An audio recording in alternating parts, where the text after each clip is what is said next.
Around the World in 80 Days by Jules Verne, as read to you by me, Mars. Oh. Despite the texture, tastes very good.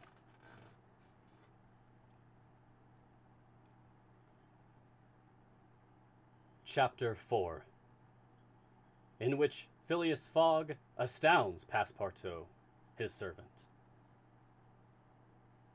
Having won 20 guineas at whist, and taken leave of his friends, Phileas Fogg, at 25 minutes past 7, left the Reform Club. Passepartout, who had conscientiously studied the program of his duties, was more than surprised to see his master guilty of the inexactness of appearing at this unaccustomed hour, for, according to rule, he was not due in Savile Row until precisely midnight. Mr. Fogg repaired to his bedroom and called out, "Passepartout!" Passepartout did not reply. It could not be he who was called. It was not the right hour. "Passepartout!" repeated Mr. Fogg, without raising his voice.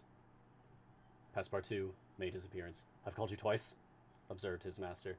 "But it is not midnight," responded the other, showing his watch. "I know it. I don't blame you. We start for Dover and Calais in 10 minutes. A puzzled grin overspread Passepartout's round face. Clearly he had not comprehended his master. "Monsieur is going to leave home?" "Yes," returned Phileas Fogg. "We are going round the world." Passepartout opened wide his eyes, raised his eyebrows, held up his hands, and seemed about to collapse. So overcome was he with stupefied astonishment. "Round the world," he murmured.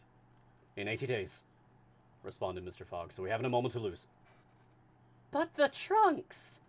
gasped Passepartout, unconsciously swaying his head from right to left. "We'll have no trunks, only a carpet bag with 2 shirts and 3 pairs of stockings for me and the same for you. We'll buy our clothes on the way. Bring down my mackintosh and traveling cloak and some stout shoes, though we shall do little walking. Make haste!" Passepartout tried to reply, but could not. He went out, mounted to his own room, fell into a chair, and muttered, "That's good, that is. And I, who wanted to remain quiet." He mechanically set about making the preparations for departure. Around the world in 80 days. Was his master a fool? No. Was this a joke, then? They were going to Dover. Good. To Calais. Good again. After all, Passepartout, who had been away from France 5 years, would not be sorry to set foot on his native soil again. Perhaps they would go as far as Paris, and it would do his eyes good to see Paris once more. But surely a gentleman so chary of his steps would stop there. No doubt. But then, it was none the less true that he was going away, this so domestic person hitherto. By 8 o'clock, Passepartout had packed the modest carpet-bag, containing the wardrobes of his master and himself. Then, still troubled in mind, he carefully shut the door of his room and descended to Mr. Fogg. Mr. Fogg was quite ready. Under his arm might have been observed a red-bound copy of Bradshaw's Continental Railway Steam Transit and General Guide. That's a mouthful.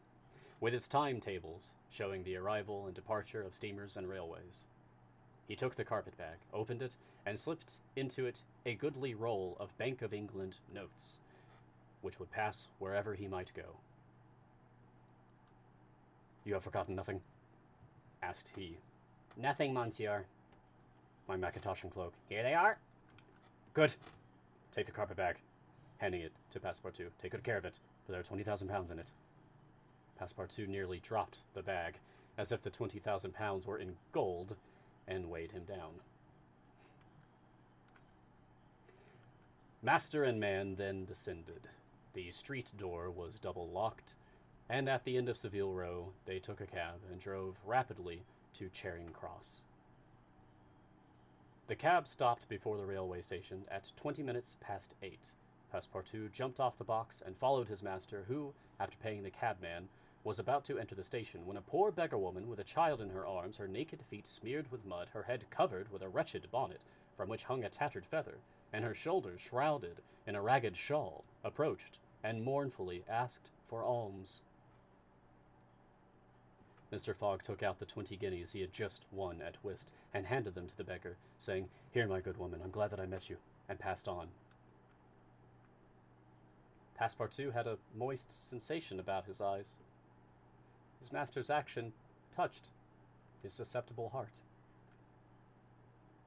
2 first-class tickets for Paris having been speedily purchased, Mr. Fogg was crossing the station to the train when he perceived his 5 friends of the Reform. "Well, gentlemen," said he, "I'm off, you see, and if you will examine my passport when I get back, you will be able to judge whether I have accomplished the journey agreed upon." "Oh, that would be quite unnecessary, Mr. Fogg," said Ralph politely. "We will trust your word as a gentleman of honor." "You do not forget when you are due in London again?" asked Stuart. "In 80 days, on Saturday, 21st of December, 1872, at 9:15 p.m. Goodbye, gentlemen." Phileas Fogg and his servant seated themselves in a first-class carriage at 20 minutes before 9. 5 minutes later, the whistle screamed, and the train slowly glided out of the station. The night was dark, and a fine, steady rain was falling. Phileas Fogg, snugly ensconced in his corner, did not open his lips. Passepartout, not yet recovered from his stupefaction, clung mechanically to the carpet-bag with its enormous treasure.